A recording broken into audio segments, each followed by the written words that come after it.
सेना ने भी ममता बनर्जी सरकार के उन आरोपों को खारिज कर दिया जिसमें बिना जानकारी के एक्सरसाइज का आरोप लगाया गया। सेना का यह कहना है कि ये एक नियमित अभ्यास है।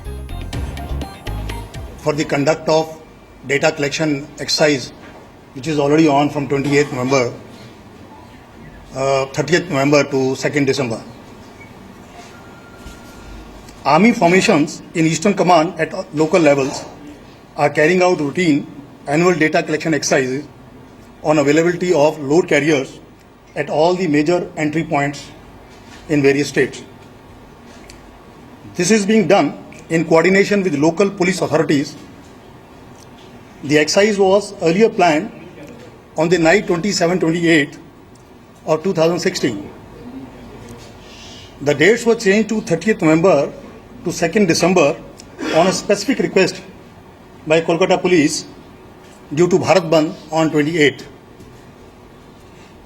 The ongoing exercise which is on involves collection of data in all northeastern states including Assam, Arunachal Pradesh, West Bengal, Manipur, Nagaland, Meghalaya, Tripura, Mizoram and Sikkim.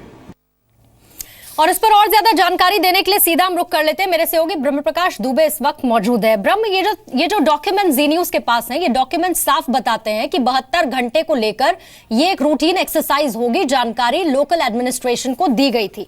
ऐसे में जितना भी हंगामा सदन के भीतर मच रहा है, क्या ये माना जाए इन डॉक्यूमेंट्स के साथ ममता बनर्जी के नाटक का दी एंड होता है? बिल्कुल, जिस तरह से आपको बताऊं पूर्णिमा की टीएमसी हमला कर रही थी सरकार पर और जिस तरह से पूरा और विपक्षी पार्टियों को लेकर संसद के दोनों सदनों में उस मुद्दे को उठाया, अब इन तथ्यों के खुलासे के बाद, रक्षा मंत्री के बयान के बाद ये चीज़ें बिल्कुल क्लियर हो गई हैं। तथ्य बिल्कुल स्पष्ट हो गए हैं कि सेना का राजनीतिक मकसद से ममता बनर्जी ने उपयोग किया, क्योंकि तथ्य सामने है कि पश्चिम बंगाल सरकार को पहले पता था। और दूसरी महत्वपूर्ण बात मैं पूर्णिमा बता दूं कि रक्षा मंत्री के बयान के बाद, इन तथ्यों के खुलासे के बाद टीएमसी कहीं ना कहीं पार्लियामेंट में अलग थलग पड़ती दिख रही है, क्योंकि कांग्रेस ने कहा है कि रक्षा मंत्री के बयान के बाद स्थिति क्लियर हो गई है, तस्वीर साफ हो गई है, अब वो जाने उनकी पार्टी जाने। मतलब साफ है कि ममता बनर्जी जो सरकार को घेरना चाहती थी, इसके पहले देखिए 2 दिन पहले फ्लाइट के मुद्दे पर घेरा, 18 मिनट फ्लाइट लेट हुई, उसके मुद्दे पर केंद्र सरकार को घेरा, और अब इस मुद्दे को लेकर ममता बनर्जी केंद्र सरकार को घेरना चाहती थी, लेकिन ये मुद्दा टीएमसी को उल्टा पड़ गया है। अब ममता बनर्जी खुद ही सवालों के घेरे में है कि आखिर उन्होंने सेना का राजनीतिक मकसद से दुरुपयोग क्यों किया।